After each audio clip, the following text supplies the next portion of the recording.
that dribble penetration. Uh-oh. Simmons, wild attempt.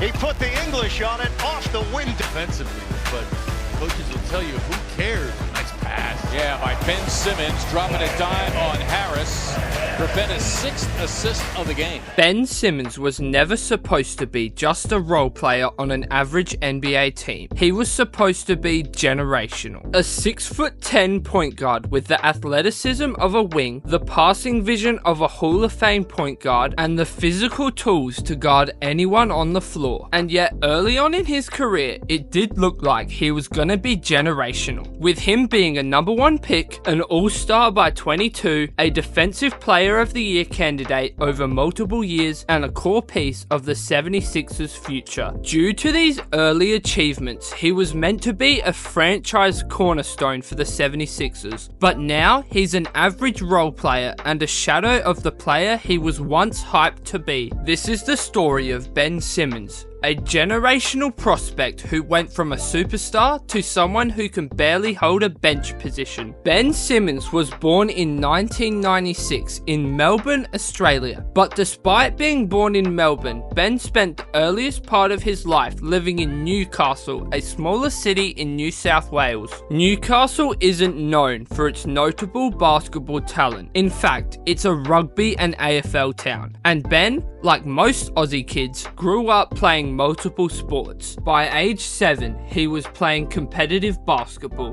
By 8 years old, he was on representative Aussie rules football teams. There's no doubt that even from a young age, the kid could do it all. But not only was Ben an athlete, his father, Dave Simmons, was a former pro who played over a decade in the NBL and even won a championship. But as Ben's height began to grow to a staggering 6'5" by the time he was 14 years old, it became clear that basketball was his calling. Although that transition wasn't easy, Simmons loved Aussie rules football. As a kid, he had always dreamed of playing footy at the highest level, but basketball gave him something else: control. As he would say in later interviews, basketball just felt right. He had the ball in his hands. He could dictate the pace. He could make his own decisions. By 15, he was training at the Australian Institute of Sport, competing in international tournaments and dominating local leagues competing against grown men. In 2012, at just 16 years old, he played for Australia in the FIBA Under-17 World Championships, putting up a solid 9 points per game and 6 rebounds per game, showcasing his raw, versatile skill set. But before we move on,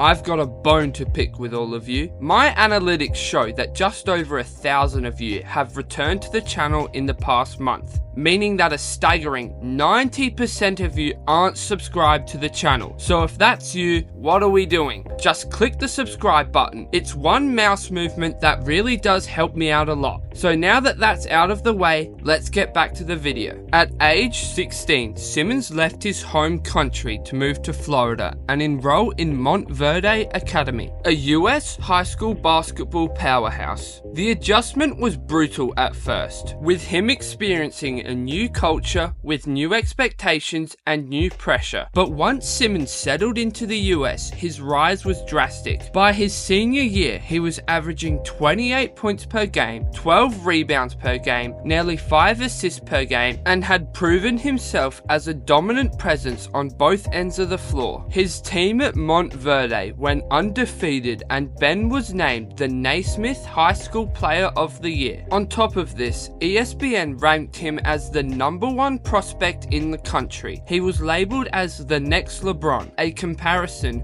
not thrown around every year. And yet, instead of choosing a popular school like Duke or Kentucky, Simmons committed to LSU, which was a surprising move at the time. The decision was influenced by his family ties, with coach Johnny Jones being a close friend of the Simmons family. It was meant to be a place where Ben could play free, be himself, and grow with one of his family's closest friends. But his time at LSU didn't go quite as planned. Statistically, Simmons was phenomenal.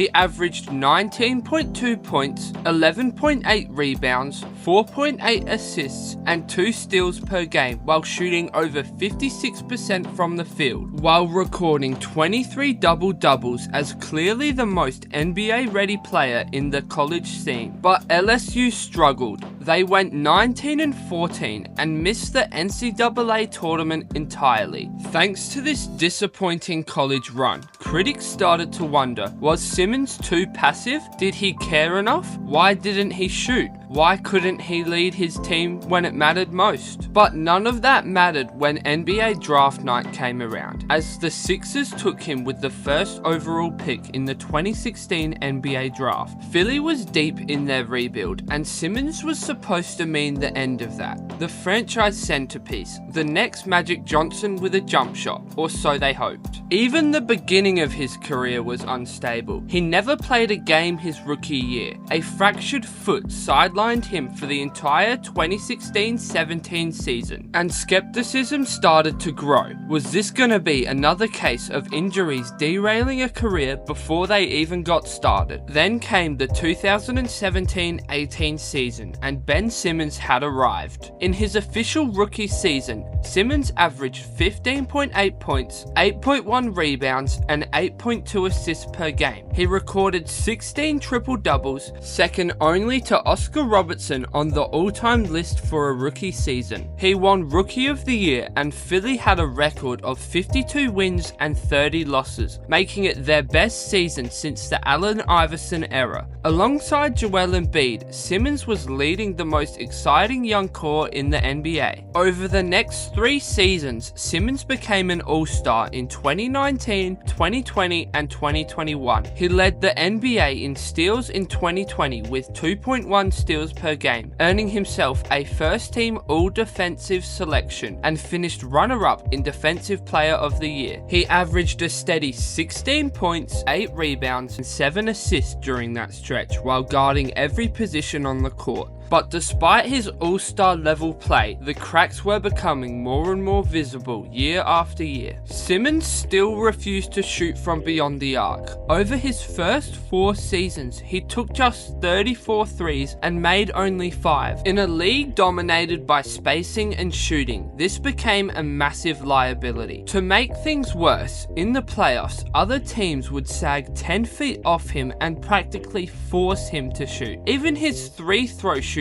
took a toll in the playoffs. A manageable 60% in the regular season fell off a cliff under the pressure of the playoffs, but nothing exposed him like the 2021 Eastern Conference semifinals. Facing the underdog Atlanta Hawks, Simmons' confidence evaporated. He averaged under 10 points per game, shot 34.2% from the free throw line, and in the now infamous Game 7, passed up an open dunk in the 4th quarter, a moment that Joel Embiid later called the turning point. And then after the game, when Coach Doc Rivers was asked if Simmons could be a championship point guard, said, "I don't know." Ben Simmons can still be a point guard for a championship team like the one you guys want to become? Yeah, David, I don't know that question or the answer to that right now. So I don't know the answer to that. After that conference semi-finals collapse, Simmons requested a trade. He skipped training camp, he blamed it all on mental health issues, refused to play for Philly, and became public enemy #1 amongst Sixers fans. After months of tension, he was finally traded to the Brooklyn Nets in exchange for James Harden. But even in a new city, the same problems followed. Simmons didn't play at all in the 2021-22 season with back issues and mental health challenges. Big quotation marks on mental health challenges. When he finally suited up for Brooklyn the next season, he looked lost. He was hesitant to shoot, rarely attacked the basket, and didn't resemble the dynamic, fearless player we saw just 2 years earlier. He averaged just 6.9 points, 6.3 rebounds, and 6.1 assists per game, while shooting less than 1 free throw per game. And by the end of the season, he was benched in late game situations. To make matters worse, his back flared up again, meaning another surgery leading to more time off. By the 2024-25 season, Simmons played just 15 games. Then came the trade to the Clippers. Despite the new change of scenery, Simmons wasn't brought into the Clippers to change the team. He was brought into the team to make salaries work. So where does this leave him? At 28 years old, Ben Simmons should be in his prime. He should be a franchise leader, a perennial all-star, a player we talk about in MVP conversations. Instead, he's a sad tale, a reminder that talent isn't enough. Injuries, mental health, confidence, and fit, all of it matters. Ben Simmons still has the tools and skills, and in rare flashes, and I mean rare flashes, he still looks like the player we once believed in. But time is running out. If there's gonna be a redemption arc, it has to start soon. Because if it doesn't, Ben Simmons won't just go down as a bust. He'll go down as one of the greatest what-ifs in NBA history. So that's it. That's the story of Ben Simmons, one of the most complicated and confusing NBA stories of all time. Let me know in the comments if you think that Ben Simmons can make a return to an all-star level. Don't forget to like and subscribe. Thanks for watching and goodbye. Never defended before. 38, 35, 38 feet from the basket. Look at how quickly he's able to catch and shoot that. When you factor in the struggles offensively that this Heat team has. Into the third, and another drained three. Ingles. Oh my goodness. Unbelievable. Imagine being told you're not good enough by your own hometown team, then going on to break NBA records and win Olympic medals. That's exactly what Joe Ingles has been able to achieve. Joe is the ultimate Aussie underdog who turned every setback into motivation. Here's how a kid from Happy Valley in Adelaide, South Australia became a global and local basketball legend.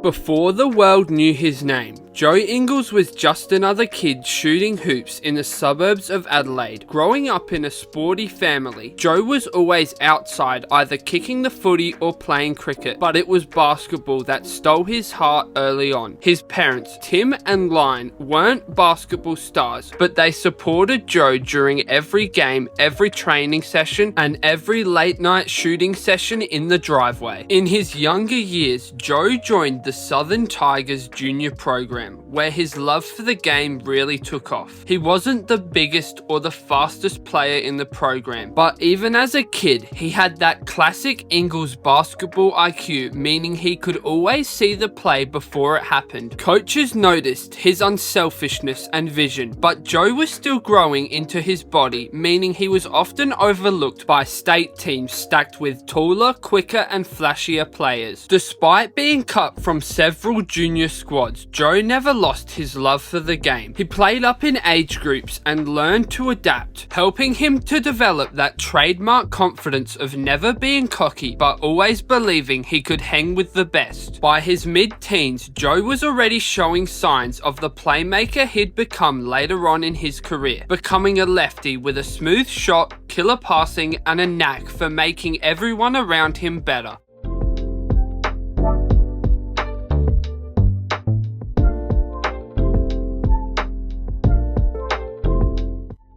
As Joe's game grew, so did his dreams. Growing up, Joe always wanted to play for the Adelaide 36ers, the team he'd watched courtside as a kid. But when tryouts came, the 36ers passed up on him. Imagine your hometown team telling you you're not good enough for us. Most people would quit, but not Joe. He used getting passed up on by the team he dreamed of playing for as fuel to make his dreams even bigger.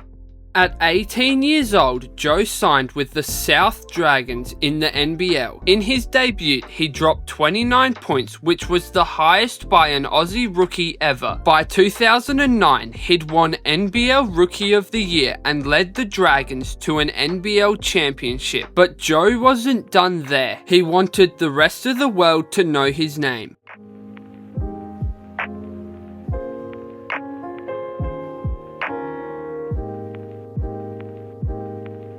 With the NBL conquered, Joe hopped on a plane to play overseas in Europe. His first stop was with the CB Granada in Spain. In a new country, with new languages, with a new style, Joe had to adapt fast. After a year, he moved to Israel, playing for one of Europe's top clubs. In 2014, he helped them win the EuroLeague title, which is Europe's biggest basketball prize. But even as a EuroLeague champ, NBA scouts still doubted him, saying he was too slow, too old and not athletic enough. Despite all those doubters from NBA scouts, on the Olympic scene, Joe was becoming a key player for Australia's Olympic national team called the Boomers, starring at the 2012 London Olympics and helping the Boomers finish 5th overall. In later Olympic Games, Joe would become a key part of one of the biggest achievements in Australian Olympic history, but we will get to that a little bit later.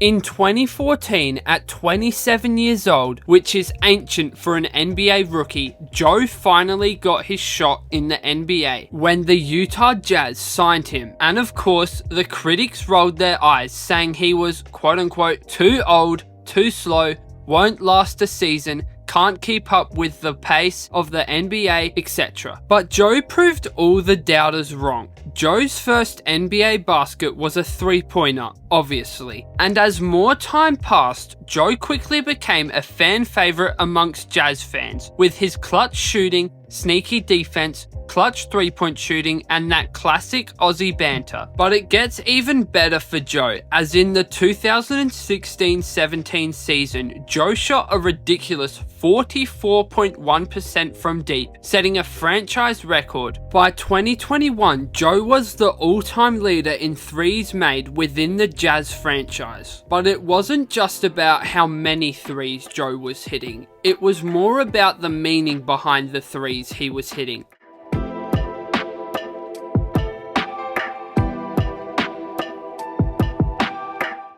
Joe's not just a shooter, he's a clutch shooter. In the 2018 playoffs against OKC, Joe hit a dagger 3 over Russell Westbrook to seal the win for the Jazz, then gave him that classic Aussie smirk with some added trash talk. That moment went viral and Jazz fans went wild. But it wasn't just one shot. Joe's calm under pressure, high basketball IQ, and leadership turned the Jazz into legit playoff contenders that season. Unfortunately, the Jazz lost in the next round against the Houston Rockets in 5 games. But despite this playoff loss, his teammates loved him, his coaches trusted him, and the fans adored him for his hustle and heart.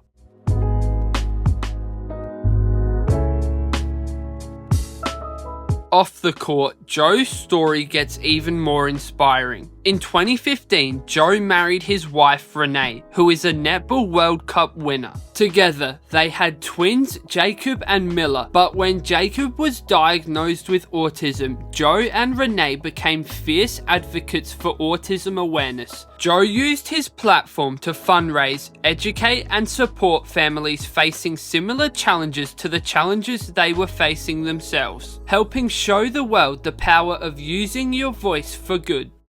Joe Ingles, a veteran of this Australian Boomers side. He looks ready to fire here. And that's pretty. But Joe has never been one to forget his roots, especially when it comes to the country he grew up in. Joe has played for the Boomers at the past 5 Olympic Games, being in 2008, 2012, 2016, 2020 and 2024. For years, Australia came close to an Olympic medal, but then came Tokyo 2020. Joe, who is now a veteran leader, helped guide the Boomers to their first ever Olympic basketball medal, leading the Boomers to a bronze medal. The emotion was raw, the celebrations were massive, but most importantly, Joe had finally delivered for his country.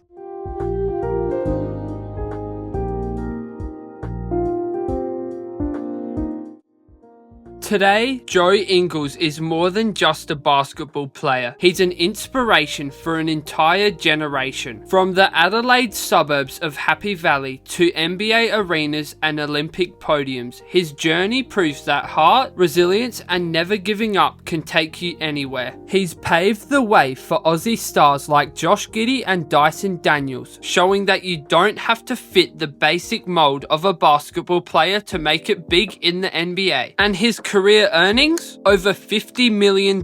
Not bad for a kid that the 36ers didn't want. I'm sure they would look back on that decision with regret now that they have seen what he has been able to achieve. Joe Ingles' story is the ultimate underdog tale. Every time someone said he couldn't do something, he proved them wrong. From Adelaide rejecting him from playing for his childhood team to an NBA record breaker and Olympic medalist, Joe Ingles is living proof that with enough heart, anything is possible. What's your favourite Joe Ingles moment? Let me know in the comments below. Thank you so much for watching. Don't forget to like and subscribe for more NBA stories. Thanks for watching and goodbye. From a small town in Australia to the biggest stage in basketball, Matthew Dellavedova's journey is a story of grit, determination, and the power of believing in yourself. Today we're diving into the incredible story of Delly, the Aussie underdog who took the NBA by storm and locked up one of the greatest players in NBA history.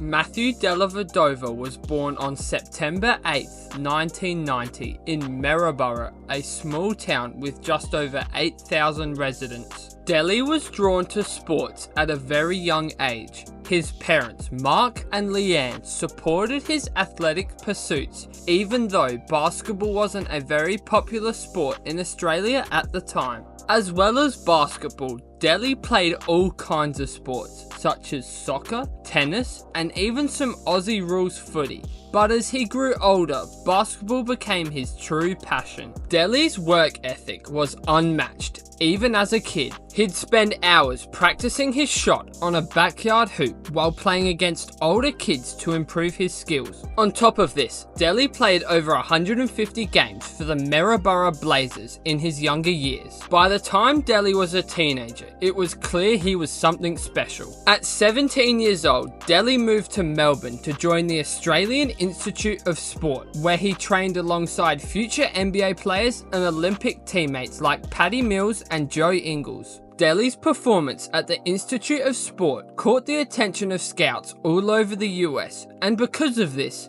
in 2009, he earned a scholarship to St. Mary's College in California. Over the 4 years he spent at St. Mary's, Delly's game evolved massively. Delly gained recognition all across the nation for his court vision, shooting, defense, and leadership, which made him a 3-time All-WCC first-team selection. By the time he graduated, Delly held all-time records at St. Mary's for points, assists, and games played.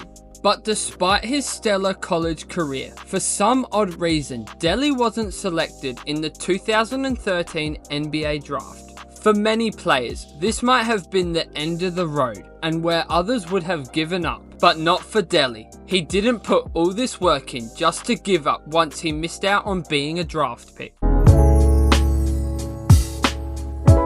Although Delly went undrafted, he was clearly still good enough to play in an NBA rotation. Thankfully though, on September 12th, 2013, Delly signed with the Cleveland Cavaliers as a free agent. Initially, he wasn't expected to play much at all, but his hustle and defensive intensity quickly earned him minutes as the season progressed. By his second season, Delly became a key role player and bench scorer for the Cavs. His relentless energy, hustle, three-point shooting, and perimeter defense quickly made him a fan favorite amongst not only Cavs fans, but his teammates as well. But the real appreciation for Delly's perimeter defense would come a couple years later in a matchup against one of the best point guards of all time.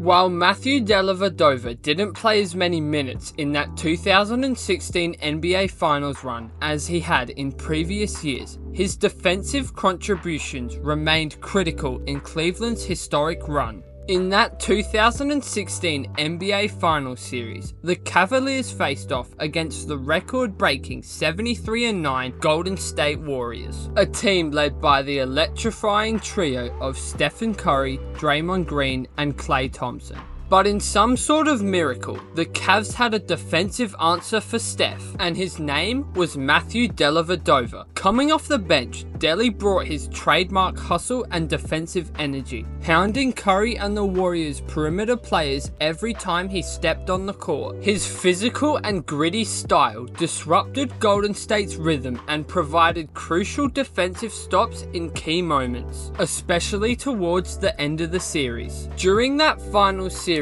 the Cavaliers allowed just 98 points per 100 possessions when Delly was on the court, showing Delly's elite ability to pressure the ball and disrupt the Warriors despite their overwhelming scoring abilities. Delly's willingness to do the dirty work, whether it was diving for loose balls, fighting through screens, or contesting perimeter shots, set the tone for the Cavaliers' defense throughout the series. Though Delly's role was reduced as the series progressed, his contributions earlier in the playoffs and his ability to give LeBron and Kyrie a defensive breather was invaluable. There's no doubt that Delly played a massive role in helping LeBron and the Cavs complete the greatest comeback in NBA history, winning the series 4-3 and delivering Cleveland its first ever championship. While Dellavedova had plenty of success in the NBA, he remains a cornerstone of the Boomers' Australian national team. The Boomers had come agonizingly close to winning medals in previous Olympic tournaments, but Tokyo 2020 was different. Though not a top scorer in the tournament, Delly's leadership, playmaking, and defensive efforts were crucial in helping the Boomers secure the bronze medal. It was a historic moment for Australian basketball, and Delly was a major part of that run. If you wanted to know more about the historic 2020 Tokyo run, I will leave a video in the card above that explains it in much deeper detail. Off the court, Delly is just as inspiring. He's a proud husband and father and remains deeply connected to his Australian roots. Through his basketball camps and community outreach programs, Delly continues to inspire the next generation of Aussie athletes. From Maryborough to the NBA Finals and then the Olympic podium, Matthew Dellavedova's journey is a story of resilience, perseverance, hard work, and a strong heart. He's not just a basketball player. He's a symbol of what's possible when you never give up. Thank you so much for watching. If you enjoyed this video, don't forget to like and subscribe. Thank you for your support and goodbye. Dante Exum has been a key defensive role player, grabbing meaningful minutes in the NBA for over a decade. For a professional basketball player, this is the best you can get, but just a few seasons ago, he was out of the league entirely. His career was written off, seen as just another cautionary tale of a high draft pick whose body betrayed his massive potential. How does a player go from being labelled as a bust to reviving his career in just a couple seasons overseas? This is the remarkable comeback story of Dante Exum's rise from the depths of the NBA all the way back to the NBA Finals. To really understand Dante's journey, you have to go back to the beginning. The hype was very real. Born in Melbourne, Australia, to two American parents, Dante Exum had basketball in his blood. His father was part of the legendary 1982 UNC National Championship team with Michael Jordan and James Worthy, before he set out to carve his own pro career in the NBL. Here's what Dante himself had to say about his American parents. Basketball played in the NBL when I was born, so basketball's always been in the family, and I've kind of grown up around it with my dad coaching, so it's it's been really good for my development. Even from a young age, Dante was fully immersed in the game of basketball. During his younger years, he was seen as a lanky, athletic player with a natural feel for the game of basketball. To make things even better, while attending college, Dante was given access to hone his skills at the Australian Institute of Sport. It was here that he went from a raw athletic talent to a high-level prospect. At 6'5", with a nearly 6'10" wingspan, he was a matchup nightmare for other guards. On top of all this, he was lightning quick, could get to the rim whenever and wherever he wanted, and had the defensive versatility that made NBA scouts drool. His performances on the international stage, especially at the 2013 FIBA Under-19 World Championship and the 2013 Nike Hoop Summit, gave him some much-needed recognition. At these events, everyone saw this unknown kid from down under holding his own against top American prospects. These events showed how energetic, talented, skilled, athletic, and quick he was. This meant in the lead up to the 2014 NBA draft, his name was right there alongside names like Andrew Wiggins, Jabari Parker, and Joel Embiid. Coming into the draft, Dante was considered a somewhat mystery man, but his potential was undeniable. These performances on the international stage and the recognition of his undeniable talent led to the Utah Jazz selecting him with the 5th overall pick in the 2014 NBA draft. With high hopes, they just drafted their point guard of the future. His rookie season in Utah was promising. He played in all 82 games, which is something that doesn't happen too often for a rookie, especially these days, making him at the time only the 10th player in Jazz history to do so. During this rookie season, he also showed flashes of the two-way force everyone thought he could become. His energy was infectious, and his defensive grit immediately made him a valuable piece for a young up-and-coming Jazz team. The foundation was laid, and the future looked incredibly bright for this young Aussie point guard. And then, in his second season, everything came crashing down. In August 2015, playing in an exhibition game for the Australian national team, Dante drove hard to the basket, planted his left leg, and collapsed. The diagnosis was the one injury that every athlete dreads: a torn ACL. His entire second season was gone before it even started. It was a devastating blow that stopped his momentum in the most brutal way possible. That torn ACL was just the dark beginning of what felt like an endless cycle of physical setbacks for a young Dante Exum. The next 6 years of his career turned into a painful loop of injuries and rehab. The cycle was that he would get injured, he would return, and then just re-injure himself shortly after. There was that separated shoulder injury in 2017, an ankle issue in January 2019, and then a partially torn patella tendon in the same knee just 2 months later ended yet another season before he could truly make significant progression. The next season he was traded to the Cleveland Cavaliers, but a sprained ankle derailed that fresh start. Then a move to the Houston Rockets was plagued by calf problems, ruining yet another chance. With every injury, another piece of the electrifying athleticism that made him so special was chipped away and left behind. The blistering first step wasn't quite as explosive. The confidence to attack the paint was replaced with hesitation. He was caught in that awful place so many former top picks find themselves. He was too talented to give up on, but too unreliable and injury-riddled to count on. By 2021, his NBA career was on life support. After being traded to Houston and waived before ever playing a regular season game for them, the phone stopped ringing. The once highly sought-after top 5 pick was an NBA outcast.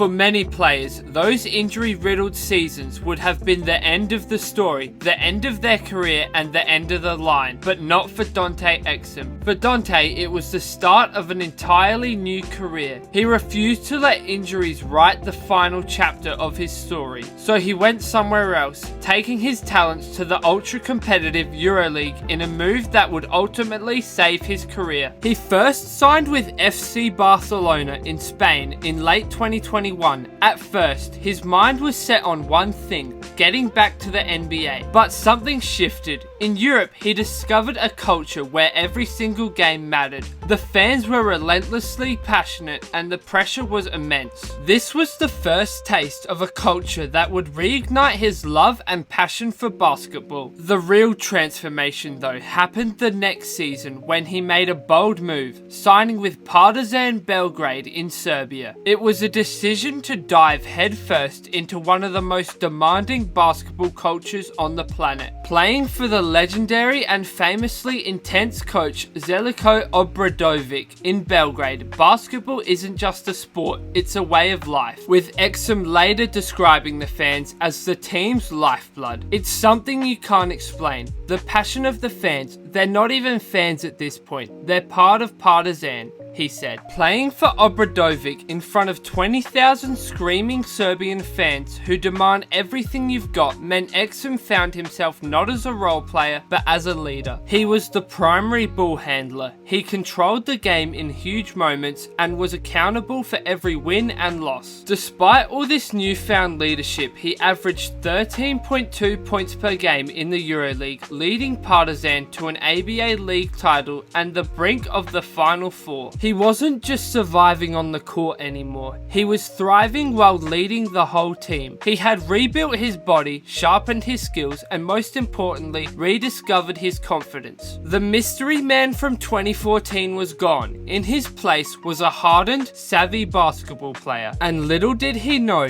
the NBA was about to come calling again.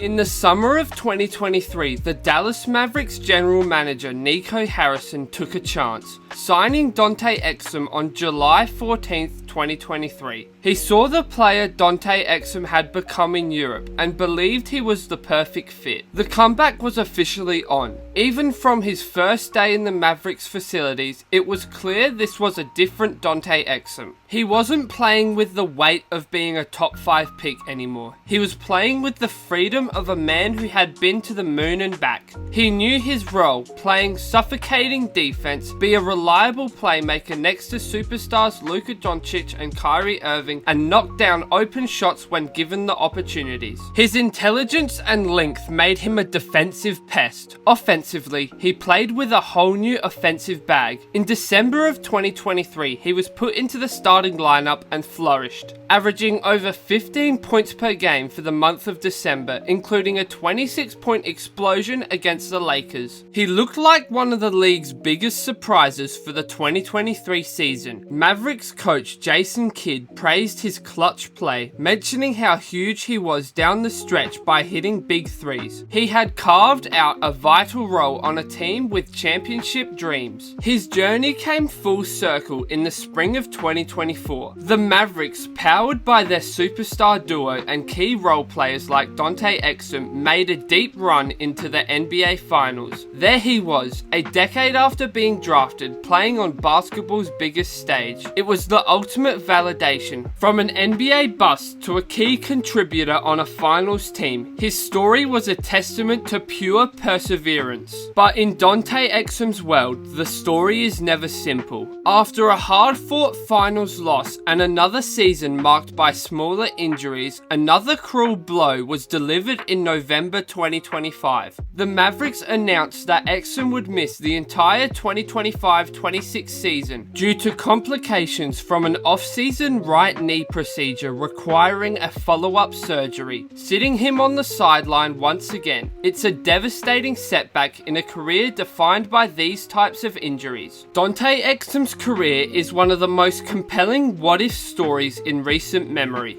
A constant battle between world-class talent, injuries, and bad luck. If you enjoy these deep dives into stories behind NBA players, make sure to subscribe so you don't miss the next one. And if you would like to watch some more NBA stories, check out the playlist above. The story of Dante Exum isn't just about basketball. It's a story about pure resilience. It's about a phenomenal talent who was given one of the most fragile bodies imaginable. A career repeatedly threatened before it could ever really take off. He could have just faded away. Instead, he went into the wilderness of European basketball and forged a new identity that completely reinvented the way he played the sport. He humbled himself, put in the work, and worked his way back to the sport's highest level, proving that he truly belonged in the NBA. This latest injury is a gut-wrenching chapter in a book already full of them. It's a reminder of how fragile a pro athlete's career can really be. But if there's one thing we've learned from Dante Exum's story so far, it's that you can never ever count him out. His journey is a powerful lesson in what it means to preserve your body and is a testament to the idea that it's not about how many times you get knocked down, it's about how many times you get back up. And time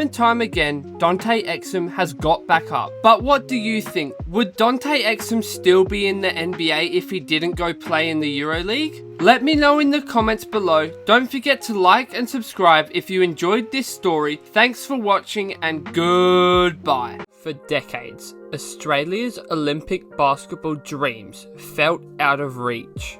The Boomers were always one of the top contenders, always knocking on the door of greatness, but they never quite made it to the promised land of a podium finish that would have ended with bringing home some sort of Olympic medal back to Australia. That is until a young, fiery guard from Canberra named Patty Mills stepped onto the Olympic courts. This is the story of how Patty Mills saved Australian Olympic basketball and led the Boomers to their first ever podium finish and Olympic medal. Let's rewind the clock a little.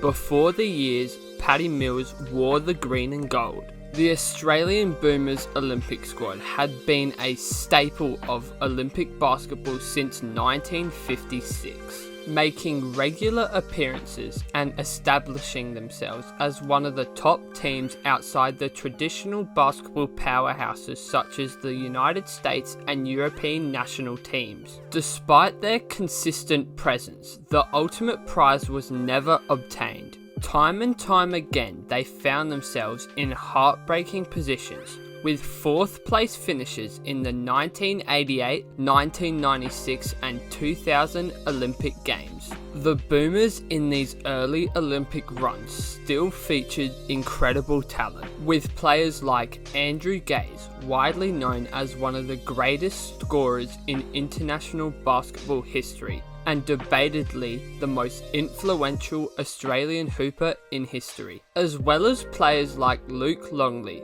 who was known as a key member of the Chicago Bulls dynasty, gave the Boomers team some hope. Despite having this talent, they still struggled to overcome teams like the US and the former Soviet Union in crucial moments. The Boomers had the talent, grit and determination, but something was missing. A spark, a leader and dominant scorer who could engrave his talent into the history books. Legends like Andrew Gaze and Luke Longley laid the foundation, but the Boomers needed someone to carry the torch into a new era. Enter a young Patty Mills. Patty Mills first joined the Boomers in the 2008 Beijing Olympics as a 19-year-old. At that time, he was a young star at St. Mary's College in California. His selection to the Olympic squad was seen as a bold move, as Patty had no experience on the big stage at the time. Despite his young age, it didn't take long for him to make an impact for his Boomers squad. Throughout that 2008 Olympic run, Mills showed that he could bring energy, speed, and a fearlessness that electrified the team by averaging a solid 14.2 points per game in his first ever Olympic run. In a game against the USA's 2008 Redeem team, a team that was stacked with NBA superstars like Kobe Bryant, LeBron James, and Chris Paul, a young Patty Mills scored 20 points, proving himself on the global stage. Although Australia didn't win that game, Patty showed the world that the Boomers were no pushovers, showing not only the US, but the rest of the world that the Aussie Boomers were not only hungry, but had enough talent to go head to head with the best players in the world. Patty's performance turned heads and set the stage for what was to come in the coming Olympic Games.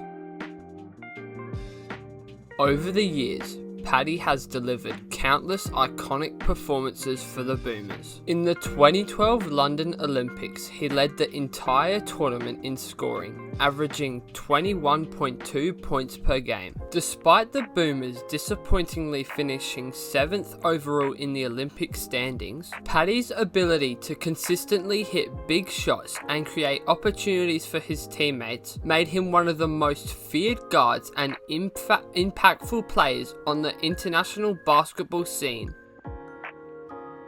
In Rio 2016, the Boomers came stupidly close to their first ever medal in Boomers history, narrowly losing to Spain in the bronze medal game by 1 point with a final scoreline of 88-89. Once again, Patty was the team's offensive engine, averaging just over 21 points per game. These performances solidified his status as one of the greatest players in not only Australian basketball history, but in Olympic history. But little did the world know at the time, he wasn't done yet. Patty would come back for revenge and finally bring home a medal to the Australian people. He can defend, he's going to have to play a big part of it.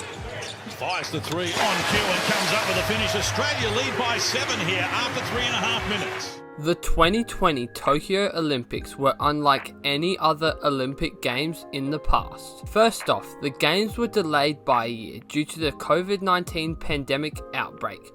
The Games were also held without any fans in the stands.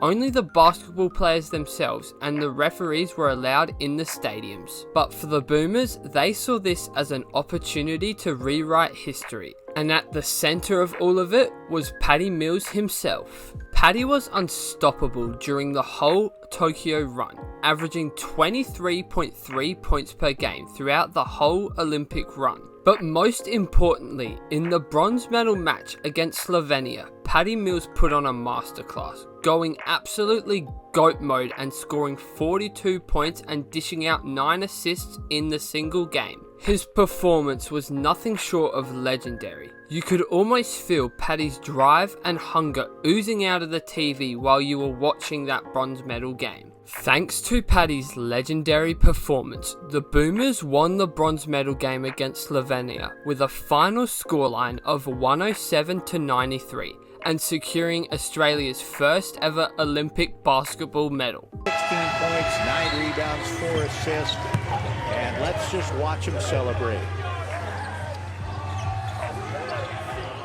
One thing that sets Patty Mills apart isn't just his scoring or his speed, it's his leadership. Over the years, Patty became the heart and soul of the Boomers. He leads by example, inspiring his teammates with his relentless work ethic and infectious passion for the game and love for his country. Other Australian basketball players who have played on the Boomers at the same time as Patty, such as the likes of Joe Ingles, Matthew Dellavedova and Aaron Baines, have all spoken about how Patty lifts everyone around him. Whether it's hitting clutch shots or just hyping up the locker room, Patty is the spirit of the Boomers, and everyone on the team knows and loves that about him. His commitment to team culture is unparalleled, and his sense of responsibility to represent Australia on the world stage is evident in everything he does on and off the basketball court. During this legendary historical Boomers run,